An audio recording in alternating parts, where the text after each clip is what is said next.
ಅಲ್ಲಿಗೆ ನಿಲ್ಲೋದಿಲ್ಲ. ಈ ಹೋರಾಟ ಇದು ಪ್ರಾಥಮಿಕ ತಾಲೂಕು ಮಟ್ಟದ ಹೋರಾಟದ. ಮುಂದಿನ ದಿವಸದಲ್ಲಿ ನೀವೇನು ಇವತ್ತು ನಾವು ಒಂದ್ ಸಲ ಒಂದ್ ಮಾತು ಕೊಟ್ಟಪ್ಪ ಅಂತಂದ್ರ ನಾವು ಇತಿಹಾಸ ಒಳಗೆ ಉಳಿದಿಲ್ಲ. ಅಲ್ಲಿ ನೀವೇನು ವರ್ಷ 8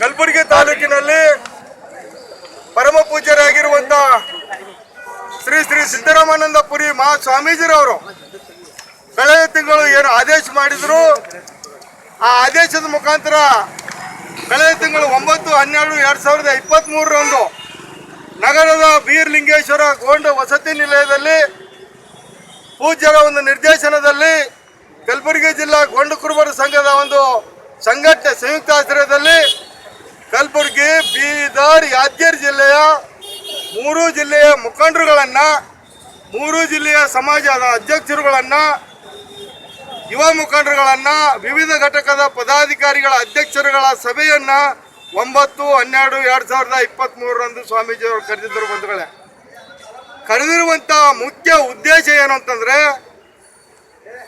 ಕಲಬುರಗಿ, ಬೀದರ್, ಯಾದಗಿರಿ ಜಿಲ್ಲೆಯಲ್ಲಿ ಸುಮಾರು ನಮ್ಮ ತಾತ ಮುತ್ತಾತನಿಂದ ಹಿಡಿದು ಹೇಳ್ತಾ ಇದ್ದೇನೆ ಬಂಧುಗಳೇ, 1936 ಎಲಿಜಬೆತ್ ರಾಣಿಯವರ ಒಂದು ಸೆನ್ಸಸ್ನಲ್ಲಿ ಅಲ್ಲಿನೂ ಸಹ ಕಲಬುರಗಿ, ಬೀದರ್, ಯಾದಗಿರಿ ಜಿಲ್ಲೆಯಲ್ಲಿ ಏನು ಕುರುಬರಿದ್ದಾರೆ ಅವರೇ ಗೊಂಡ್ರು, ಏನು ಗೊಂಡ್ರಿದ್ದಾರೆ ಅವರೇ ಕುರುಬರು ಅಂತಕ್ಕಂಥ ಒಂದು ಸೆನ್ಸಸ್ ರಿಪೋರ್ಟ್ ಇದೆ 1931ರಲ್ಲಿ.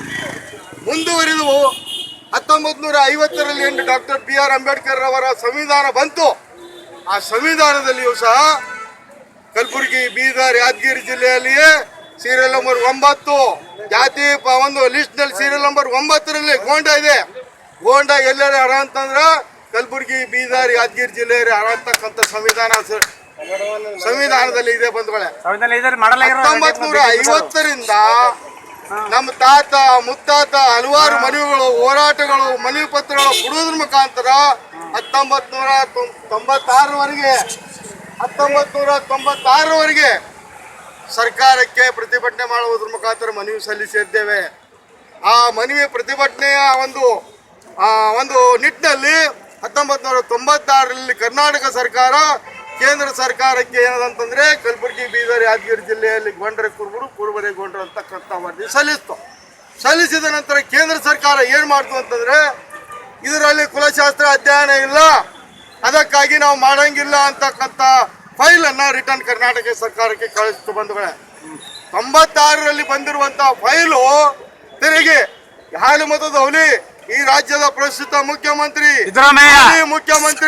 ಬಡವರ ಬಂಧು ಶ್ರೀಮಾನ್ ಸಿದ್ದರಾಮಯ್ಯನವರು 2013ಕ್ಕೆ ಅಧಿಕಾರಕ್ಕೆ ಬಂದ ತತ್ಕ್ಷಣ 2013ರಲ್ಲಿ ಕೇಂದ್ರ ಸರ್ಕಾರಕ್ಕೆ ಒಂದು ಕುಲಶಾಸ್ತ್ರ ಅಧ್ಯಯನದ ವರದಿಯ ಜೊತೆಗೆ ಮನವಿ ಪತ್ರ ಸಚಿವ ಸಂಪುಟದಲ್ಲಿ 3/3/2013ರಲ್ಲಿ ಸಚಿವ ಸಂಪುಟದಲ್ಲಿ ಅನುಮೋದನೆ ಮಾಡುವುದರ ಮುಖಾಂತರ ಕೇಂದ್ರ ಸರ್ಕಾರಕ್ಕೆ ಕಳಿಸಿದ್ದಾರೆ.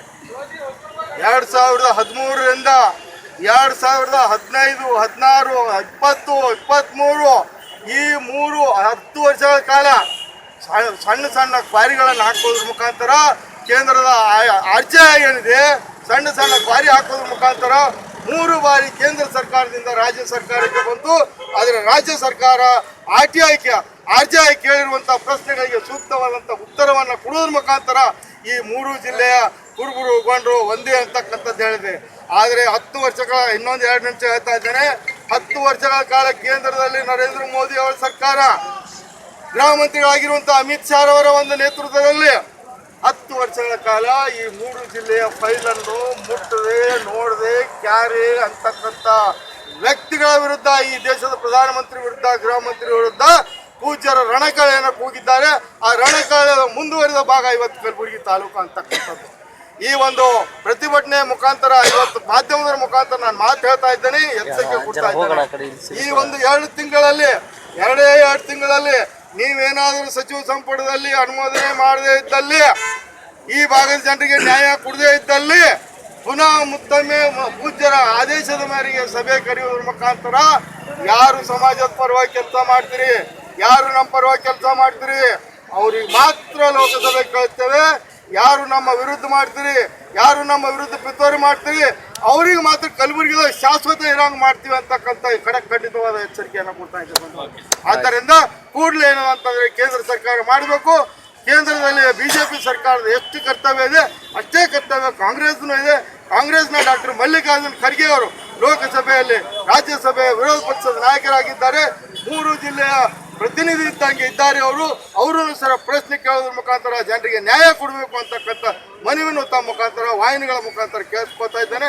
ಇಲ್ಲಿಗೆ ನಾನು ಮಾತನ್ನು ಮುಗಿಸ್ತೇನೆ. ನಾನು ಗುರುನಾಥ್ ಪೂಜಾರಿ, ಕರ್ನಾಟಕ ಪ್ರದೇಶ ಗೋಂಡ ಕುರುಬ ಸಂಘದ ಜಿಲ್ಲಾ ಅಧ್ಯಕ್ಷ.